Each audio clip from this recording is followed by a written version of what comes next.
Chevesky, President, CEO of Comstar Credit Union. Dave's got a really interesting presentation tonight. I think you all will gain a lot of knowledge out of it. And so what I'd like to do is just go through a little bit about SCORE, a little bit of a commercial for us, but just to let you know that the reason I'm talking about SCORE tonight is that we always have mentors available to help you with in particular, fundraising and funding is a really important aspect of business. And that's a big portion of what our clients are looking for. So feel free to contact SCORE, and I'll show you how to do that to find a mentor.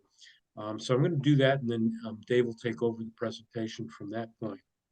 So you can see that SCORE is here to support you from the time you start your business, your idea, to the time you exit. And we were formed in 1964. We've been around for a long time. We still work with the U.S. Small Business Administration. They are a partner of ours. We are a partner of theirs. They provide us a little bit of funding through Congress and directly through them. So that helps us out. All the other funding that SCORE needs to run, we raise on our own. So, our primary responsibility is to provide free business advice and mentoring for small businesses. We offer just basically no-cost training is what we're doing. And we've got some wonderful resources that you'll see on our website in just a moment. We have a code of ethics that we are standing by, and all of our SCORE mentors need to sign off on this annually. But bottom line is that we are not permitted to make money of any kind from you or your businesses. And so that means that when we are counseling you, it's really neutral in terms of what we're looking to do to help you. We actually will make sure that what we advise you on is the best for your business. And that's the thing that we care about. We can't use any of the information that you give us for any other reason than to communicate with you, and all the information that we gain from you is totally confidential. So you can see that SCORE was Chapter of the Year this past year, and there's 240 chapters or so in SCORE throughout the country, about 10,000 volunteers. So 90 volunteers here in the Cleveland area. Our mission is to help foster small business development and grow small communities of business entrepreneurs. So that's what we're here to do. So you can see that in 2022, we started about 227 businesses. We created almost 920 jobs. Our chapter is providing services for over 8,000 services that we provided through the country. And so again, I want to welcome you. I'd like to show you first now how to find a mentor and show you some of the resources that are available to you. So I believe I am on our website.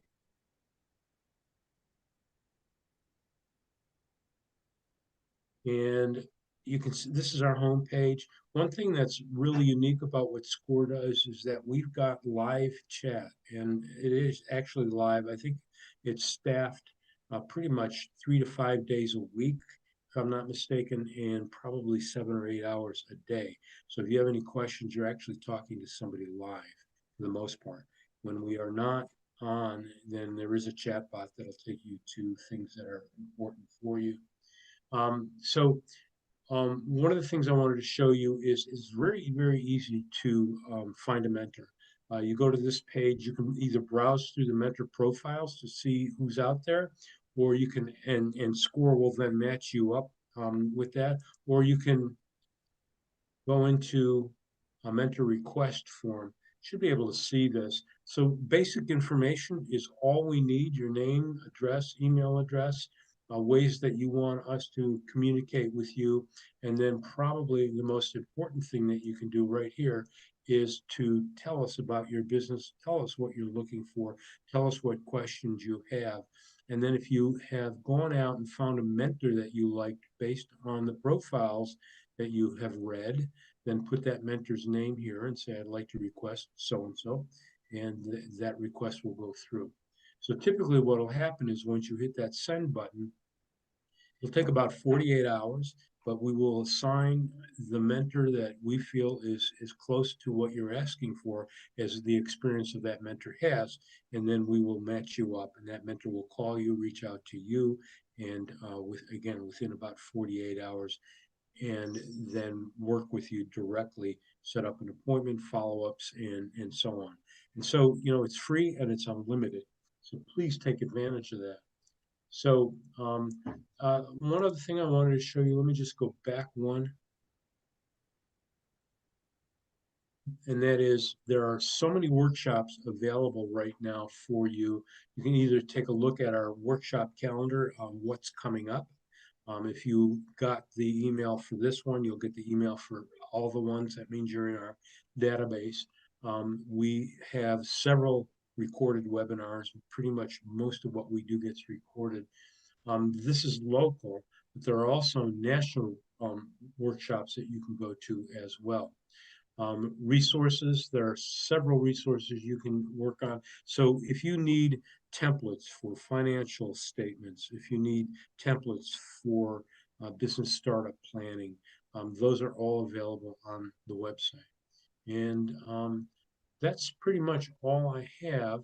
There are constantly, ways that you can work if you're planning and starting, or if you are managing and growing your business.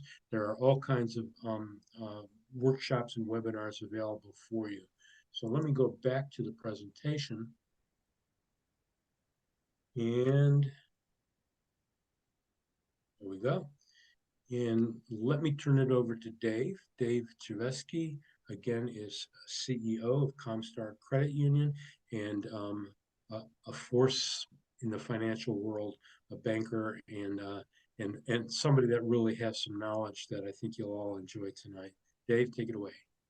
Absolutely. Thanks, Bob. We appreciate the opportunity to have everybody join us this evening and give up a little bit of your time in the evening as we're kind of coming into the holiday season and getting ready for the end of the year. So I appreciate it. We've got a great relationship with SCORE for quite a few years now, and SBA as well. And one of the reasons why I like teaching this class is there's a couple of reasons, really. I really like business lending because every single business loan scenario is completely unique. There are rarely two that are so alike. And so Bob and I, before the seminar, was actually just talking about kind of a unique scenario, and I like listening to those stories. And one of the other reasons is when I was a business owner, I applied for a loan and filled out a loan application, and then waited a little bit, and then got a denial, and didn't have a lot of idea about what was going on between those 2 points. And so I wanted to, when Comstar Credit Union got into business lending, I wanted to bring a little bit of transparency into it. And so this series kind of deals with that. Now, you're lucky. There's actually less than 20 slides in part one, so we're not going to be here for very long, but there's a ton of information. My commitment to you is at the end, if you put questions in the chat, also you'll be able to get a hold of me. If questions come up after, just email them to me. I'll make sure that either myself or my business lending team gets back to you.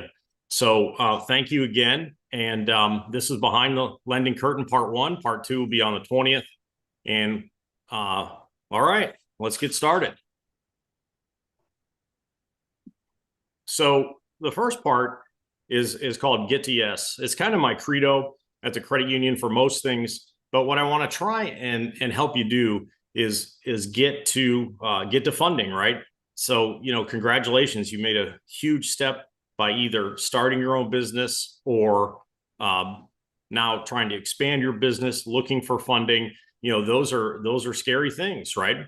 So today, what I really want to discuss is how financial institutions will look at your loan request and kind of explain what these focus areas are. And like I said, please put questions in the chat. I'll stay on for Q&A after this as long as you need. And then, if there's some things that we have to take offline, you just email me and I'll make sure to get back to you. So tonight we're going to look at what I call the scoring matrix, and different parts of business lending have different scoring matrix. We're going to go over those. And then we're going to spend most of the time on risk buckets. Lenders, they take a certain amount of risk. We're kind of in the risk business. And so I want to kind of show you how they evaluate risk and talk about risk that maybe you haven't even thought about, different types of risk that financial institutions have that will sway the decision on your loan application. And also the committee vote. So typically, past your business lender that you deal with, or your business relationship banker, whatever they happen to call themselves, there's a committee in the background, and they look at your request also.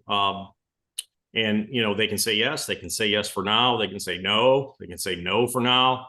And then I want to talk a little bit about structures and commitments. So one thing I will say, one caveat is, kind of like the English language, there's a lot of exceptions to these rules, and there's a lot of nuance involved in business lending. But for the most part, what we're going to talk about are pretty standard things. And if you need clarifications, just ask me a question in the chat. All right. Now, back in November, Dan, who was another presenter, did a really good funding sources as part of the startup basics, business concept, all this kind of thing.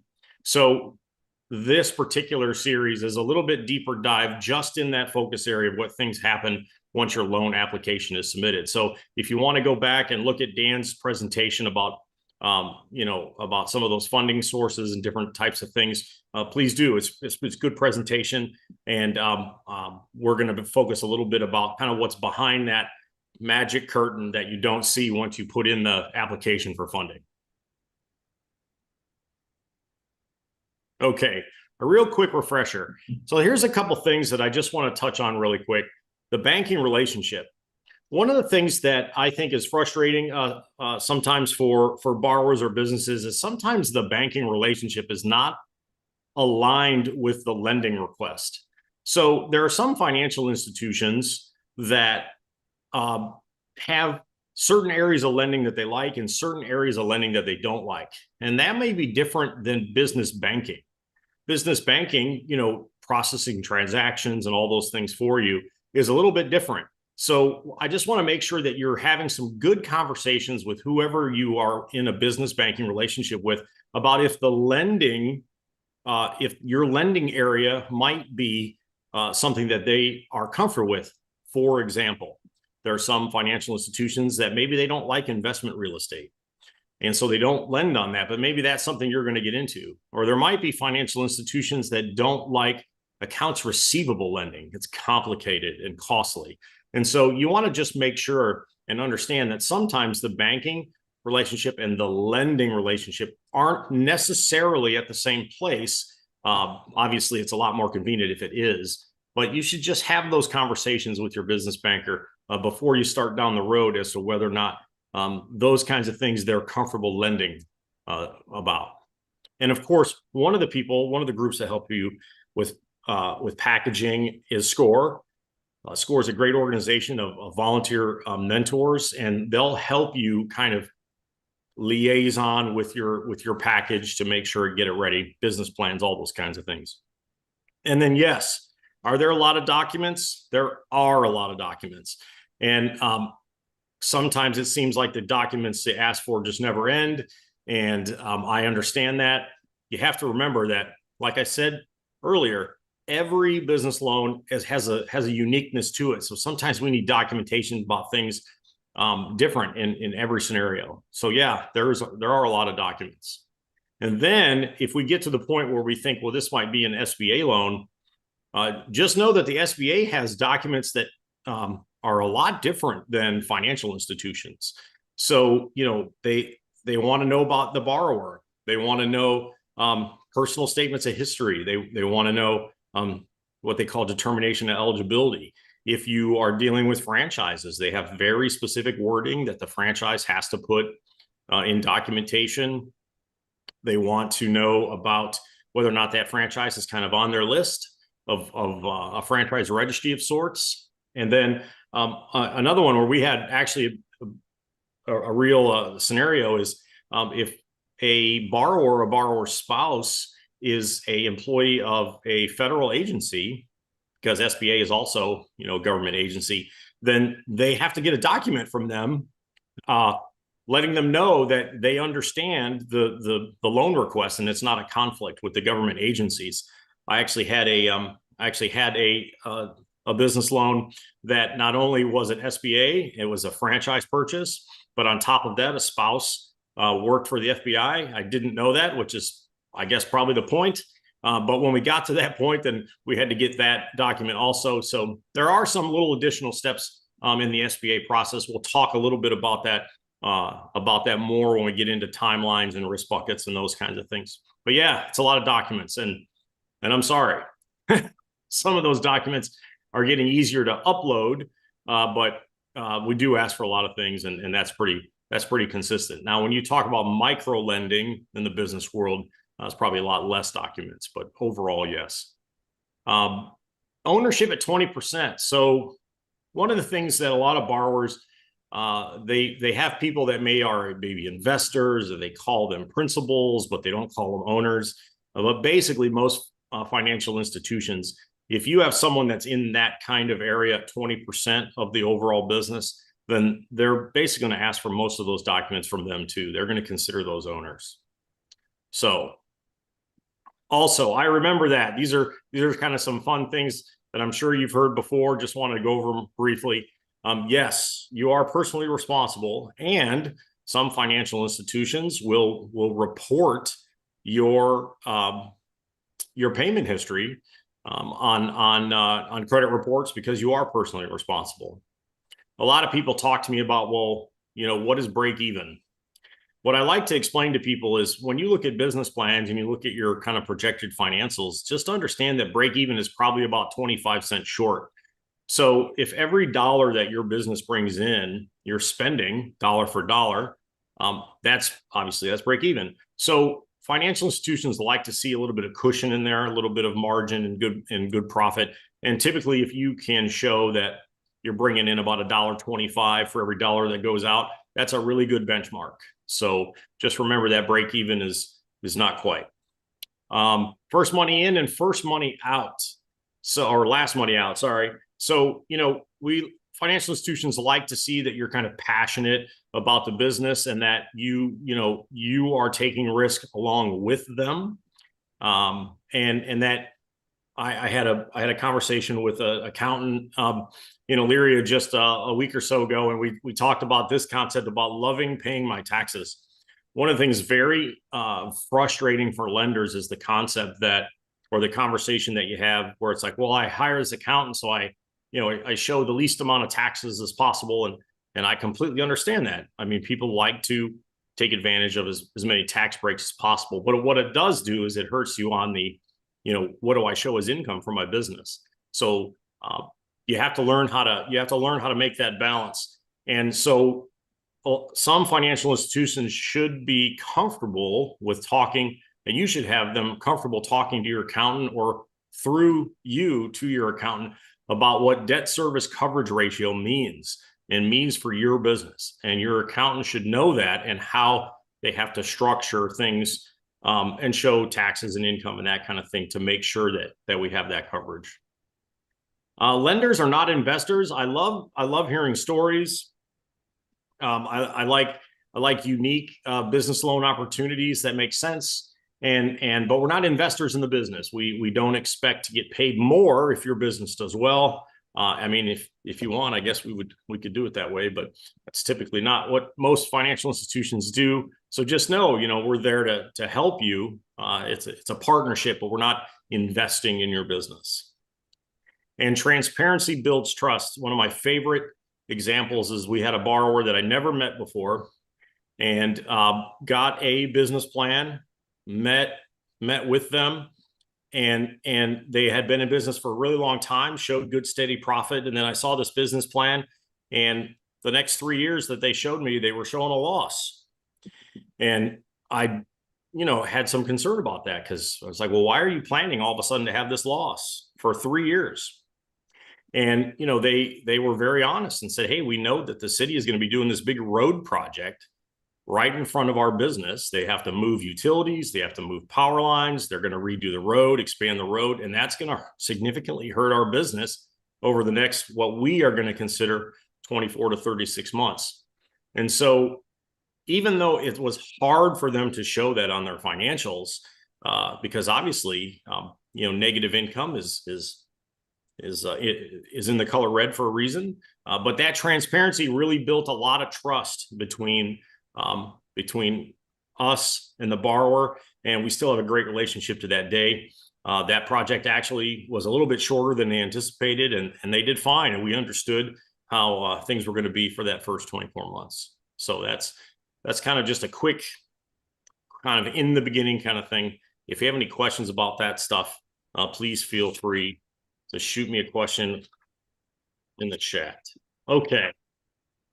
So business, when you turn in your business application, you think of a stool. Typically, stools have 3 legs or more. On the first 2 legs of the stool is the loan officer. Okay. So the loan officer is basically who you have your most common relationship with banking, and they prepare the loan presentation. They've already gone over kind of all of the score documents that they've helped put you together, the financials, the mountains of documents. They've gone over the 5 C's. And don't forget, the first C is not the credit score. The first C is the cash flow. So, and then they're the one that is going to start having some discussions with you about mutually beneficial structures. So typically you're going to talk about a term that you would agree to, which protects the lender from market conditions, rates up, rates down. Goodness, the last 12, 15 months have been just a crazy ride from the 10, 12 years prior to that. So those are becoming really important conversations when it comes to, can I afford this? Can I afford this loan?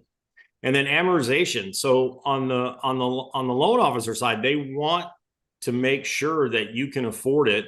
And so there's strategies where they can take your collateral and your loan and amortize it out farther than your term to get your cash flow in line. So, maybe you need to borrow X amount of dollars. And if you think the life of that building or that piece of equipment is going to be 5 years, 7 years, 10 years, 20 years, 30 years on a building, maybe, depending on certain factors, then the fact that that's usable life helps you, as they will amortize it out that far, even though your initial term might only be the first 5 years. And so, but if your payment schedule was in that first 5 years, your cash flow might be negative. So there's some good strategies. So the loan officer is really working for you. And then conditions to offer. Sometimes you have to have conversations about, if you're like, let's say it's a newer relationship or it's a brand new borrowing, that kind of thing. The loan officer might say, well, how many, could we tell the loan committee that we're going to park X amount of months worth of payments as kind of like a safety backstop? That might be a condition. Or, we might say, hey, we're not going to buy any equipment over $10,000 without running it past our loan officer to make sure that we're not compromising, cash flow, those kind of things. So you start having these discussions. And then when we get into the risk matrix scoring, they defend your risk score. We're going to talk a little bit about that in a minute.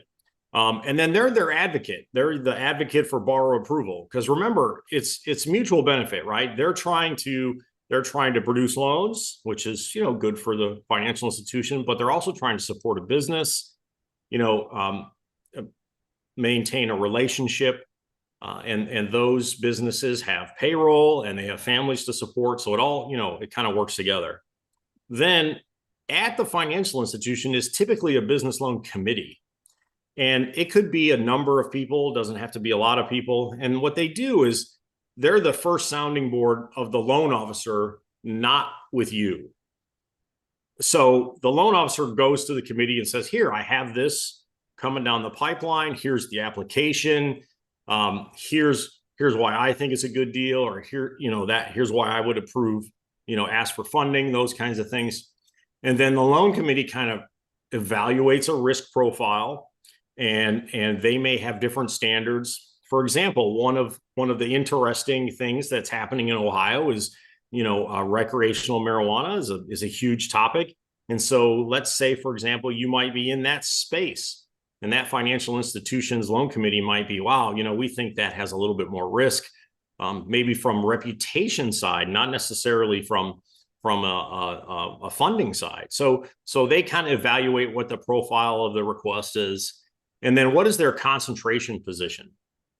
One of the interesting things that a lot of people don't know is that there's not an infinite amount of dollars available. And so for the financial institution to have less risk, they put things into different buckets. And so maybe one of those buckets, like I said, is, all right, we have X amount of dollars to loan out for single family investment property. All right. And so they might look at the loan application and say, hey, the last 100 loans were all single family investment property. We have too much concentration in that bucket. Right. So those are things that the loan committee is going to be discussing with the loan officer. And then also, what's the correct path? Is this what I would consider a conventional loan, or does it need to go SBA? When we get to talking about risk buckets, I'm going to show you what the power of the SBA is for the borrower and for the financial institution. So they'll have that kind of discussion. And then they'll decide, well, am I going to keep this in-house, or am I going to offer it for participation? So a lot of times this happens behind the scenes. Let's say, for example, the request is, I don't know, let's just say for round numbers is $1 million. And the financial institution is comfortable at 500,000. Like they don't want to have so many dollars in one basket. So they might look to another financial institution and say, hey, I have this opportunity. We're going to take the first 500,000. We would like you to consider funding the other 500,000.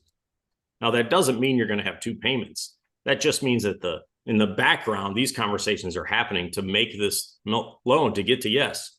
So, for example, credit unions, the credit union that I work at, there's another 11 credit unions in Northeast Ohio that kind of have a big pool of business loan money, so we can participate bigger deals. We've seen deals small, and then we've seen participation deals in the multi-million dollars.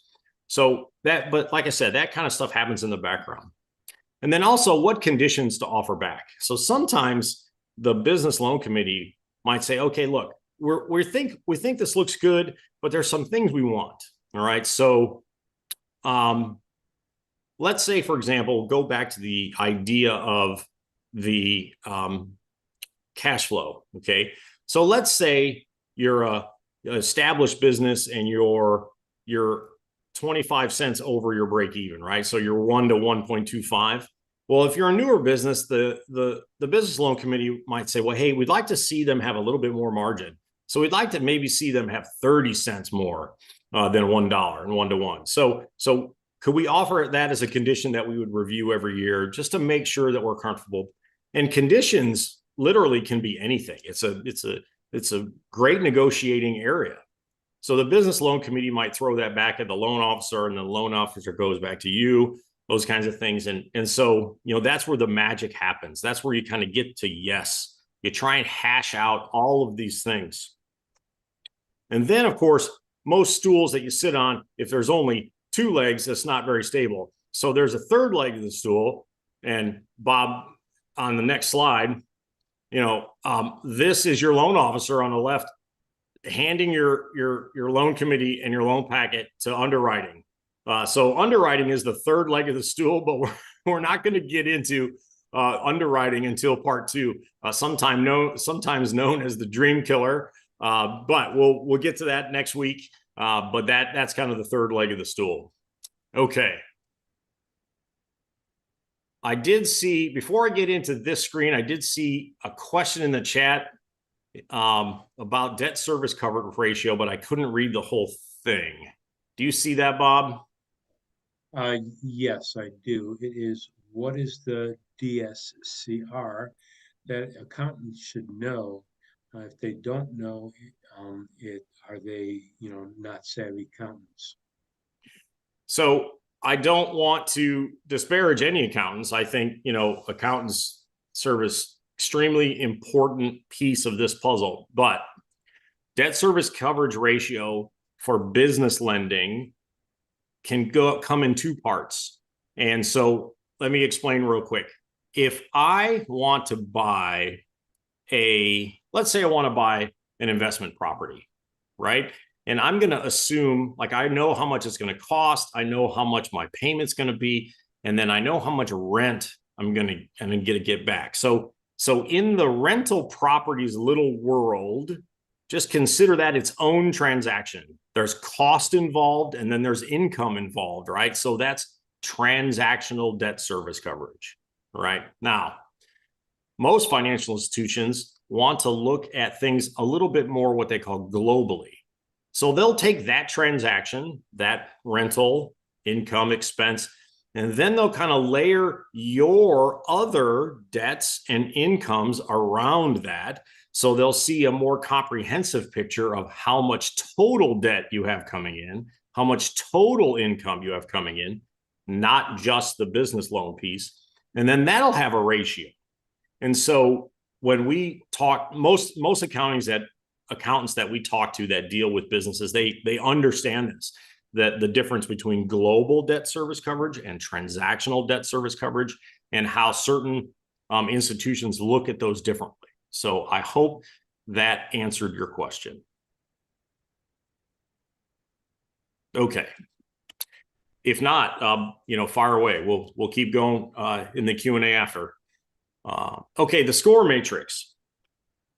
I told you that in the beginning that there are more exceptions to rules, but typically the financial institution will have a matrix that will give you a score between 1 and 10. All right. I will tell you, for as long as I've been doing business lending, I've never seen a 1. A 1 is like this unicorn fairy, don't need any money, I've got billions of dollars. I just, wanted to put in this application. I'm not sure why. And so you just never see them. A 10 is something that no financial institution will ever fund. It's just there's so much risk involved in the deal that they just can't get to yes. And so most financial institutions, if they were honest, they would tell you that deals that they score kind of between 3 and 6, that is really their sweet spot. They take on some risk, but they also know that businesses need to expand, they need to grow, those kinds of things. And so they feel like those are acceptable risks. And we'll talk a little bit about how they take risk out of those equations, but most of them will score it that way. So the business loan committee will score it that way. And when we get into underwriting next week, we'll talk about how they score. They have a risk score matrix. But here are some of the big factors. So we talked just now, good timing on that question, the ability to service debt, the ability for the business and the business owners to pay the debts that they have out. And so a lot of financial institutions might use the phrase, well, we think you're too leveraged. So basically what they're trying to tell you is you love debt. Okay, you have too much debt for the money that's coming in, the margins are thin, the debt service is too close to 1-to-1. So debt serviceability, cash and cash flow, huge factors in reducing the score. Credit scores of the borrowers, investors, principals, whatever you want to call them. Anybody who's going to be, kind of in an ownership position, they're going to look at those credit scores. Loan to value is important. Unfortunately, on a lot of business equipment, especially if you deal with a financial institution that will do loans on niche equipment, sometimes the wholesale value of that equipment, especially if it's 2 or 3 years old or 4 years old, is hard to find a buyer. It might only be 10 cents on the dollar. So things that people are familiar with, pickup trucks with snow plows, that kind of thing. It's a little bit easier to evaluate the loan to value. If you have investment properties, office space, that kind of thing, it's pretty easy to figure out what the market value of that is. So those, the more unique the equipment, sometimes that has an effect on on the score. Financial ratios, boy, I tell you, our business lending team, they like spreadsheets, and I like reading them. And there's ratios that they use to argue for funding, argue against funding, those kinds of things. So you really need to have a good relationship with your financial institution to know what are their score factor financial ratios they feel are most important. History of business profitability. If you are brand new, and let's say you're brand new and have never been in that business, that might impact your score. If you've never been on the business on your own, but you've been in the industry, for example, this morning I happened to be driving through South Amherst, and I never saw this trailer that was in this parking lot, and it was one of these like coffee trailers, and I'm like, oh, I'm gonna stop and have a cup of coffee, right? So let's say, for example, you used to be a barista at Starbucks or Big B's or whatever you like, and now you decided to go on your own. So you may not have been in business by yourself, but you've been in industry, so you understand the industry. So that changes the score factor. And then risk buckets. So I talked a little bit about some loan requests have inherent reputation risk. We talked about, we kind of talked about Ohio and the marijuana business, but there's also how much concentration a financial institution might have in a certain area. They might think that they're not familiar enough with the type of borrowing you're asking for. We talked earlier about, accounts receivable funding or floor plan funding, which is very unique and niche. Not a lot of financial institutions can handle that kind of thing. So those types of buckets are out there. And then let's see. There's a question at the bottom. How long does one have to have worked in industry to be considered lesser risk by financial? So that's a really good question. And the reason why I say that is sometimes financial institutions, let's say they have a borrower that's not been in the industry very long, but it's a common industry. So let's say you have a unique pizza sauce, and you're going to make pizzas and catch the world on fire with awesome pizza. What financial institutions do is they look up this thing called a NAICS code. And the NAICS code is every business that's out there has kind of this code designation.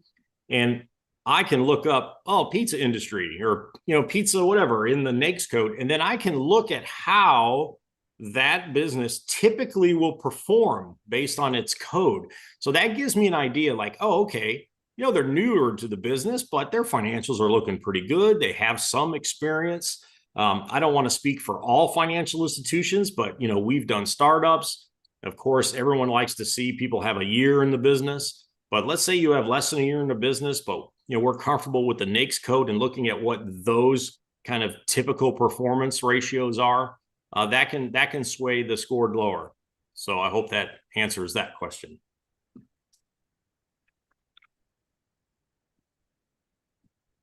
Okay. I have another 2 questions. Go ahead. So what are 5 specific risks that banks will take? Okay. So 5 specific risks. So, okay. Let's say, for example, they have had a relationship with a borrower for a long time, and this is maybe a newer venture or those kind of things. So they might say, okay, I understand you don't have as much down payment money, or maybe the collateral has not quite as low an LTV, or maybe it's a startup and we're going to talk a little bit about, but I can get an SBA guarantee on the principal. So there's kind of 3 examples. They might take a risk on extending amortization, especially on property, depending on what kind of condition it is. They might say, hey, look, typically we only go out 20 years, but we're going to go out 25. We have a good relationship with you.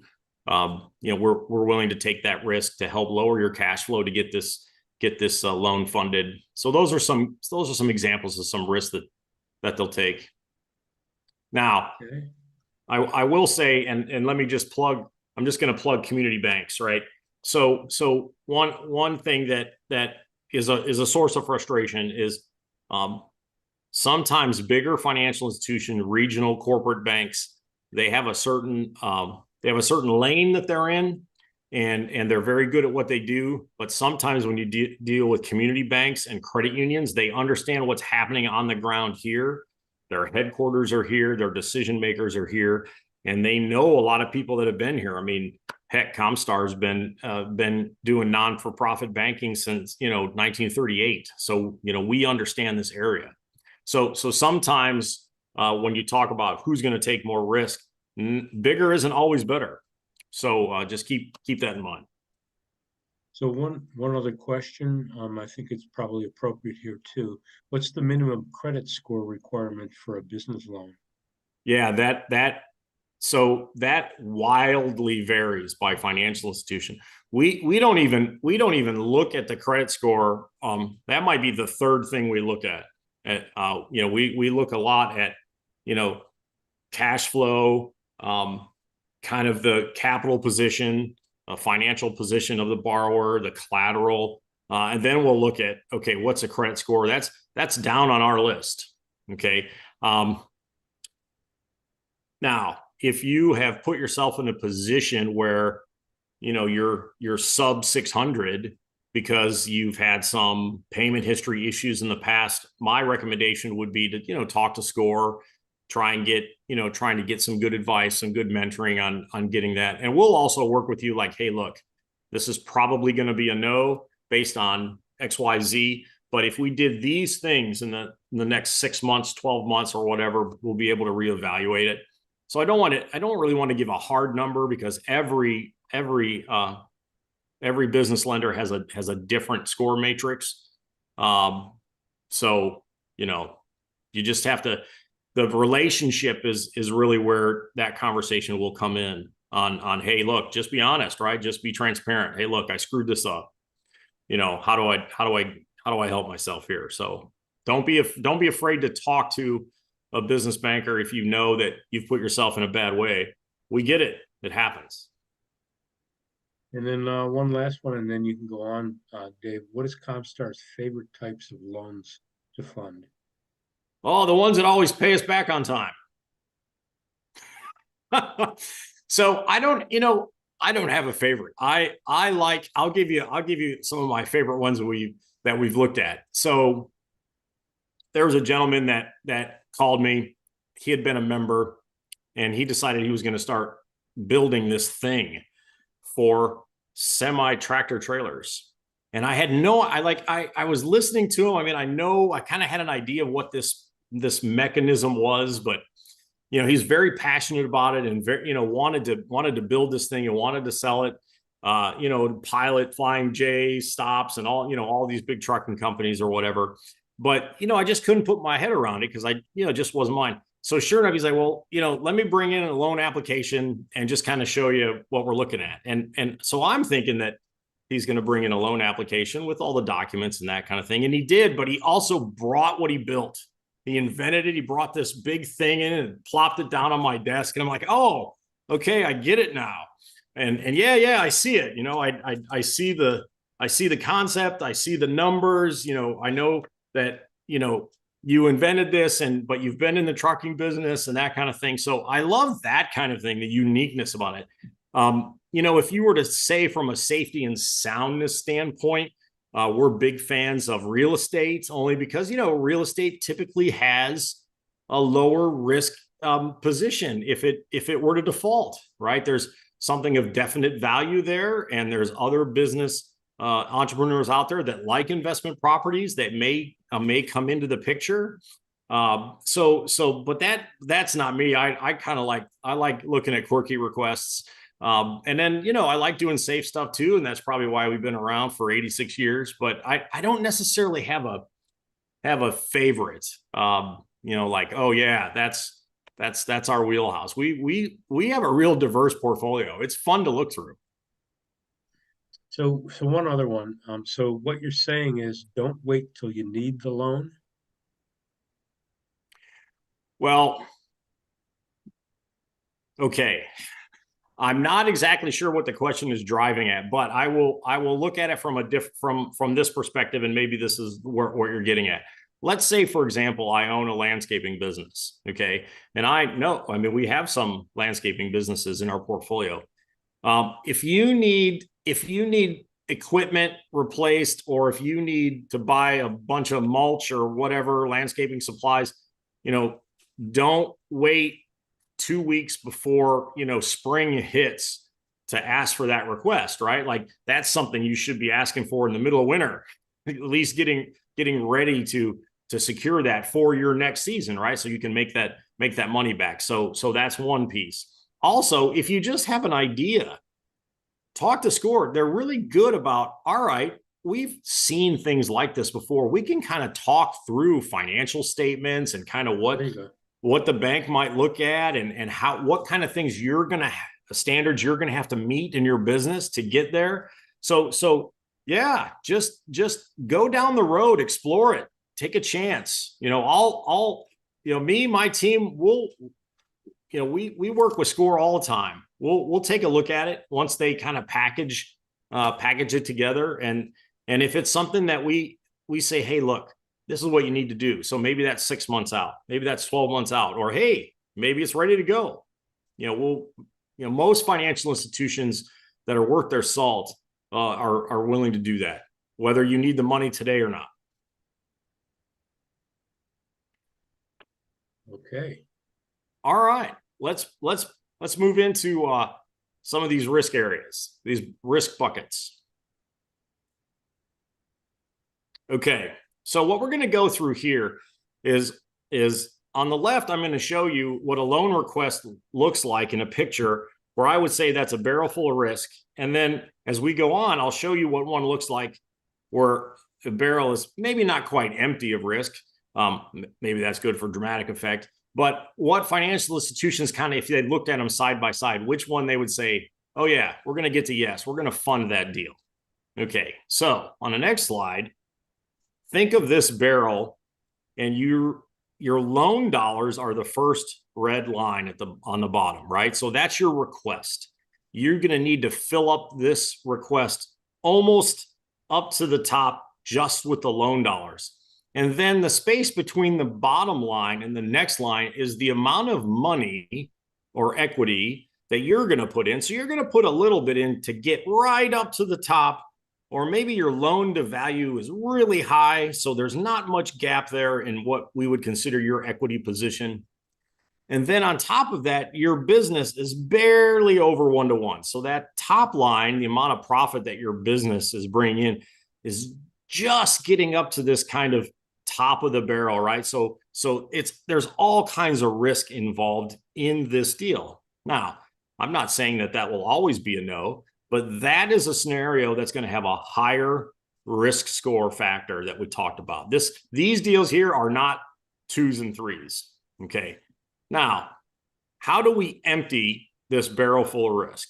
So on the next picture, this is a good representation. So the first line is, all right, I have a loan request, but I don't need as much money. And how I'm going to get to the rest of my request is I have a lot more cash in, or my loan to value is very low. Okay. And then my business that I've been in makes well over 1 to 1.25. So my debt service spilling out of this barrel, right? So if you think about it, that barrel has a lot less risk in it than the one on the left. Okay. So when you look at risk scoring, this one on the right might be that might be like a 2 or a 3 right there.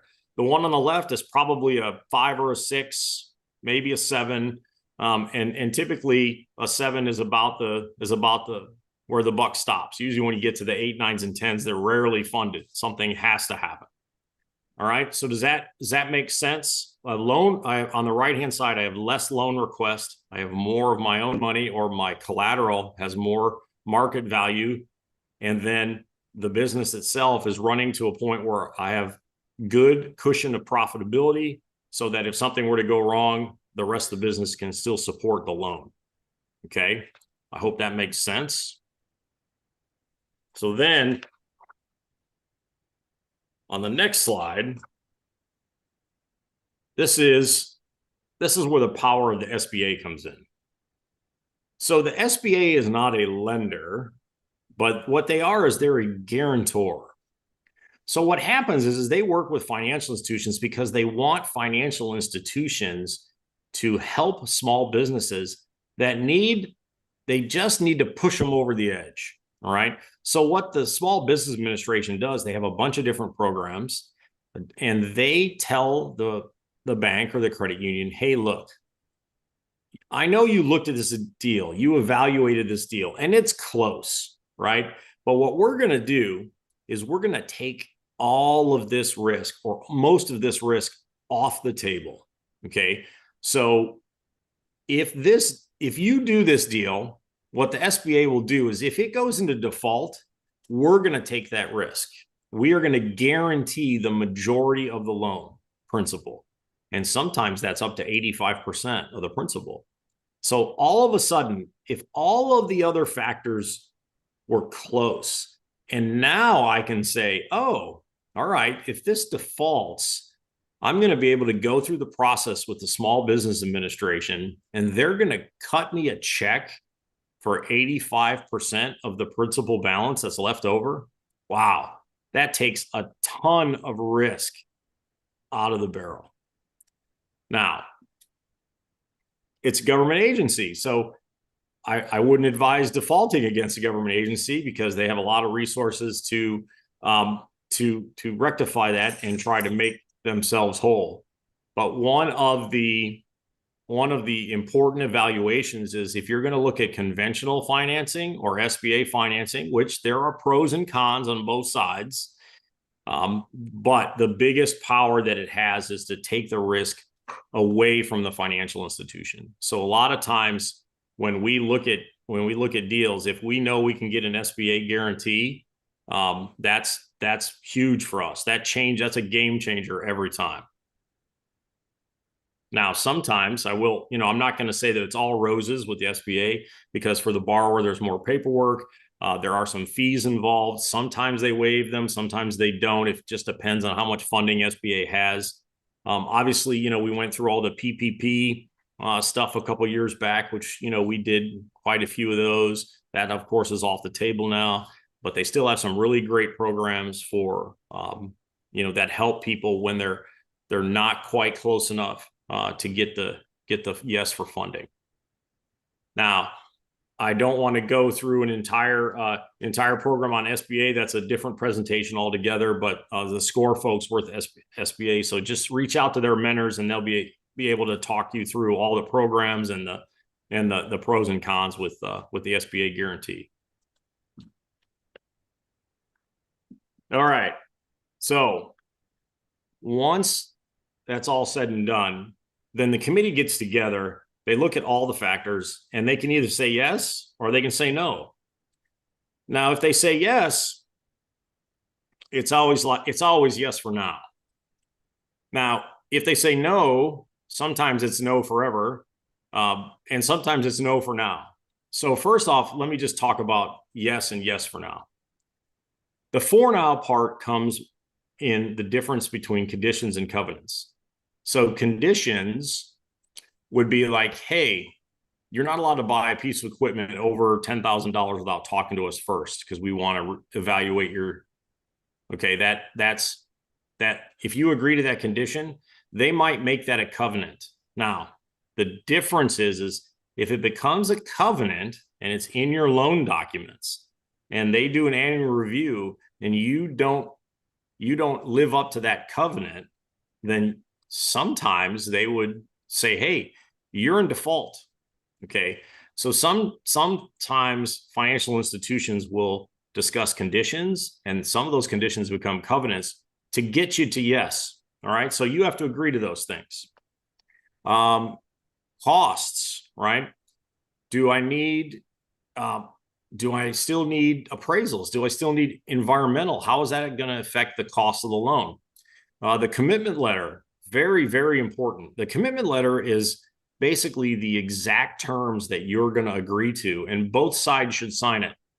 To get to yes, to get to the funding, the commitment letter is going to have a series of things. And one of the things that's always on it talks about passage through underwriting, which is part of next week's session. But the commitment letter is important for you to understand.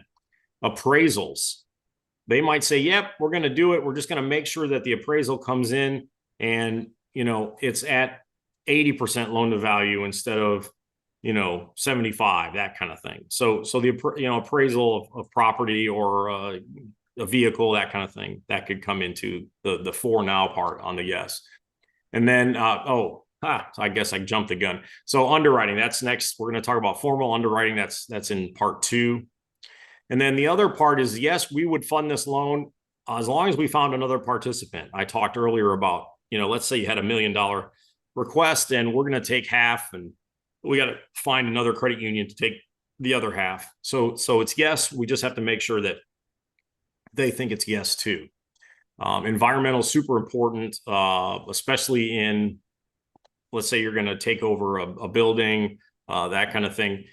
Because once you become in chain of title, you own it, the environmental. So almost every financial institution that I know of, if that's a scenario with the kind of property, they'll want some type of environmental done to make sure that you're not going in a chain of title in something that has massive problems. And then on the no side, if you have a 8, 9, or 10, that might be a no, but then it might be an opportunity to say, okay, what can we do between now and 6, 12 months from now?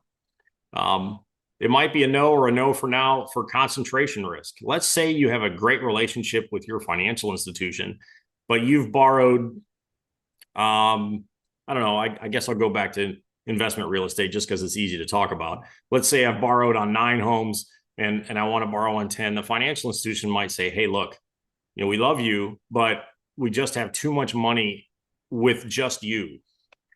So sometimes that, the borrower has a max and they might have to look at other financial institutions to kind of spread out that. Dollars category, a lot of financial institutions look at loans in a different way. Like our average loan size is not that great. It's maybe 125,000 might be our average. So obviously we do loans a lot smaller than that. We do loans a lot bigger than that. Some concentration risk for dollars, they might say, well, hey, my total portfolio at this bank might be $100 million and I already have $99 million filled. So I just don't have room right now. So sometimes, dollars risk is, especially if you see on the news, a lot of financial institutions worried about cash flow, liquidity, those kinds of things. The NAICS code category, we talked about that a little bit earlier, what industry you're in. Some FIs are just not comfortable in certain industries. And then lack of participants. Let's say, for example, that you needed that $1 million and everything looks good, but no other financial institution will participate in that loan. If that's the case, there's too much concentration risk and that would probably be a no, or it's a no for now until we find somebody else to help fund that. Reputation risk. We already talked about kind of how some people might feel, some banks might feel kind of morally about, marijuana and marijuana banking and that kind of thing. The old SWOT analysis risk, what kind of threats do we think, that kind of thing. It wasn't that long ago that, blockbusters were everywhere, right? But that eventually that analysis is, new technology arise. Collateral or appraisal shortage. They might say, okay, look, loan to value on this piece of equipment is only at 75%. That's good, but if it was at 70%, we'd feel better. So can you put in the other 5, that kind of thing. So you kind of go back and forth on that. And then environmental issues, big. SBA ineligibility. So there's some interesting rules with SBA that make certain deals ineligible. And sometimes it's the lack of disclosure on, they have some documents that want to know, since they're a government agency, if you've ever defaulted against the government, maybe you had a misdemeanor or a felony. What's the nature of those things? They kind of look at all those kinds of things, and they might say, well, sorry, uh, we can't do the loan because we can't get the SBA guarantee for it, so there's too much risk. So and sometimes people won't fill out those personal statements. They just don't want to divulge that information, and I completely understand that. But if you want to get an SBA guarantee, they have a certain standard hurdle to meet. So those are kind of how the committee might say yes for now, or no for now. Okay. Now, all right, only 2 more slides to go. Here it is. So once you figured out what side of the last slide you're on, you really want to make sure that you have understood and negotiated all the terms that you're going to negotiate, right? And then the conditions and covenants, I cannot express how important it is to understand the difference between, if you will agree to a condition of the loan, or will you swear to make it a covenant and actually put it in the loan documents as part of a default action or function? That's very important. And then the commitment letter has to be in writing. Nothing drives me crazier than people saying, well, such and such financial institution approved me, or they said no, and but they were going to do this. And I just asked them the same thing. I said, well, can you show me your commitment letter? I want to understand exactly what their terms are, why they said yes, or I'm sorry, why they denied it, that kind of thing. And that commitment letter needs to be in writing. So next week, when we get to talking about, documents, packages, and those kinds of things, those things should be congruent. They should match. You should know going in there, all right, I committed to these things. I have it in writing. I got it in writing from the financial institution, and there's not going to be any surprises. All right. So just make sure that when you get that commitment for funding and what the next steps are going to be, okay, I got to get environmental. I have to get through underwriting. I have to do this. I have to park 2 months worth of payments in a business account, all those kinds of things. Once you have those laid out, you're well on your way to getting to yes. Okay, last slide.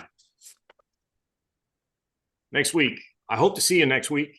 We're going to talk about basically the dream killer, which is sometimes affectionately known as underwriting, and kind of how they evaluate loans differently than the financial institution themselves, and how to kind of navigate those waters. And then show me the money. We're gonna go through the funding process. You've figured all the rest of the stuff out. You're going to get the money, how that process works of getting the money, and then the funding afterlife. We don't like to pester people, but we do like to be in a good relationship with a business banker. So there is a life. The loan actually has a life after you receive the funds. It's not like a car loan where it's like, okay, I know how many payments I have, and I get my payment coupons, and away I go. And I might never talk to anybody else in the lending department. Business lending is not like, there's a lot of things that happen after funding between then and the term of your loan that I think is important to know. And I hope you can tune in next week for that. So, any new questions? Yeah, I have one. Okay. It's from a person who is doing a startup and is attempting to create a projection sheet for an initial 3 years of business for the loan. And what I do want to throw in, if you for Jonathan, who sent this question, if you need some templates, in fact, to do that, there's some good ones on the SCORE website that will actually walk you all the way through that. Anyway, let's go back to the question. So I'm doing the initial 3 years of business, and estimating based on a few years of being in the industry, but I haven't started the company yet. To the financial institution's mind, if I just put in round numbers, or is there any advice that you have in terms of putting together a projection sheet?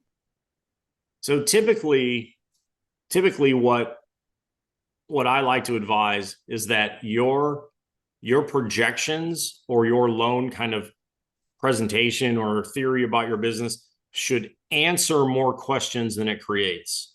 So the biggest advantage to working with SCORE is that they understand all right, tell me the story on why you feel this way. If you think that that business is going to make $1 million in the first year, let's go through the line items and tell me why you feel that way. Okay. So when we get it, all right, Bob and I might already have a discussion about the deal. And when we meet with the borrower, I should have, I should have just kind of a basic understanding of what we're trying to do and why you believe that, and is that realistic, that kind of thing. I mean, you know, just be honest and realistic about what you think you're going to accomplish. So yeah, the more time you spend with someone helping you putting it together, the more obvious it is that you've thought through it quite well, and you've had those discussions before you talk to financial institution. But I mean, if you were to email me and just say, hey, can I just sit down with your business lending team for a few minutes and talk about it? Sure, I'm good. Yeah. We're still going to refer you out to SCORE, but I love to hear the story. Yeah, no problem. Sure. And, if you do your research, there are there's information out there about if there are other businesses or competitors that you've got in your particular industry. And numbers do exist in places that you can look, find those numbers, and then you're really talking about something that's a lot more concrete. Right. Those NAICS codes are out there for everybody. So if you're having a hard time kind of saying, well, I think it's this, and how do I prove that's true or not? Go into those NAICS codes and look at your industry and say, oh my goodness, all right, I'm within, let's say 10% of what this industry typically, how it typically performs, or oh my goodness, my income status is 500% different than that. That those I don't think they cost anything, and I know SCORE can get those too.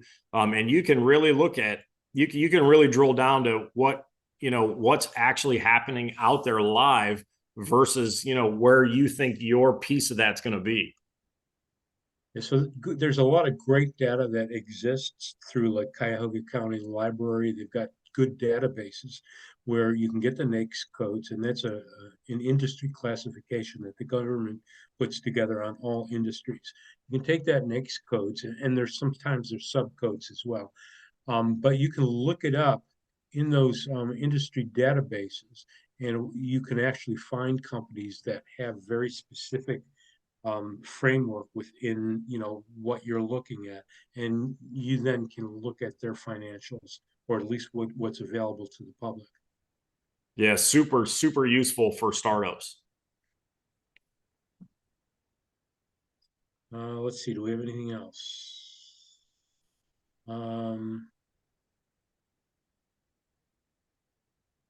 Somebody is having a different Jonathan. We got two Jonathans on the call. I've been having trouble in collecting slash building construction. He's in the building construction industry, numbers for your startup, because I don't yet have a property. What's the best way to get that data for projections? I just want to understand the question. When you say for the property, are you talking about trying to build out like a spec home? Maybe if you can put that back in the chat, that would be my question too. Are you building homes? Are you renovating homes? Are you constructing for other companies?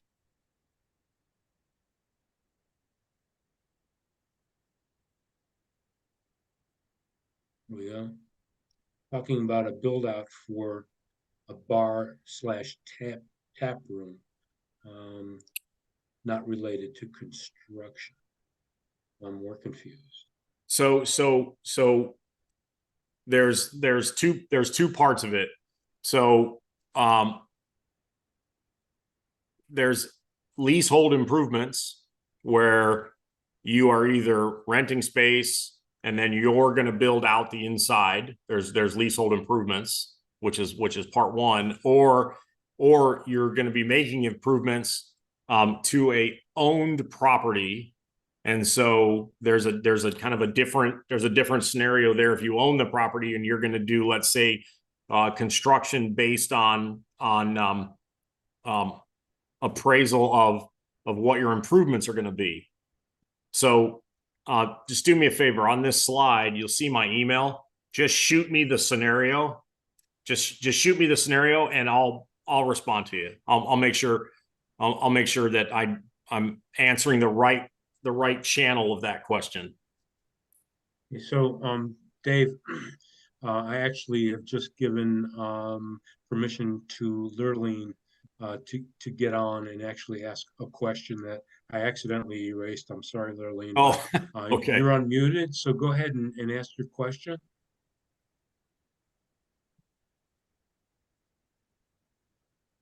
Lurleen, can you get on and ask the question?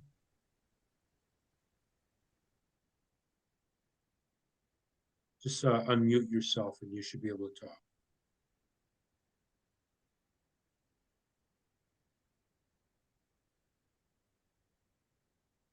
Okay. Okay. So it says, what about my question on debt service coverage ratio? I think so. Let me try and go back in the chat and find it. Just a moment. What is the debt service coverage that accountants should know? And if they don't know, are they not a savvy accountant? I'm sorry. Did we not answer that?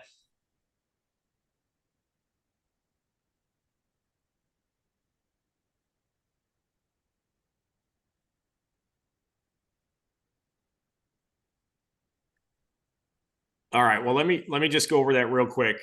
So most accountants that I know that deal with business lending and business account understand debt service coverage ratio. So it's the amount of income that comes in versus the amount of debt that you have going out. And it typically falls into two categories. Category one is called transactional debt service coverage. So let's say, for example, you have a rental home and that has expense, but it also has rent coming in as income. So that's one transaction. So that's the debt service coverage ratio of that transaction.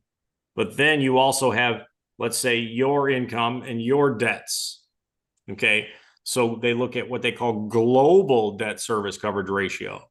So let's say the transaction, the rental house, is barely breaking even, but you're making good income on all your debts. So that's supporting this new transaction. So your account should understand those two concepts. And most of the accountants that I know that deal with business borrowers understand that. I hope that answers your question. All right. So far, I don't see any others. Last call for questions.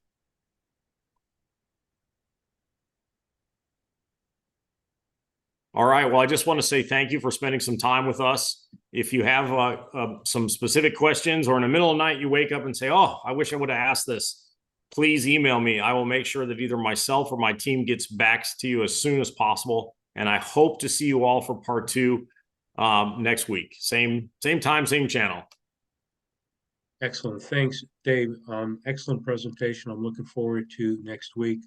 Jonathan, that was looking to put together the spreadsheet with your 3 years spreadsheet. If you go to score.org and just put in the little magnifying glass to search, if you put in financial templates for startups, is a really, really good one, and the banks will like it because it goes all the way through. It'll take you through 3 years. It'll show your labor. It'll actually create a balance sheet for you. It'll create a P&L for you. It will also create ratios, and banks like to look at ratios. So that's it's about a 14 tab spreadsheet, but all the formulas are all built in. So if you have any knowledge at all of Excel, it's fabulous. So I recommend you look at that one. All right, folks. If there's no other questions, then thank you for joining us. Look forward to seeing you all next week.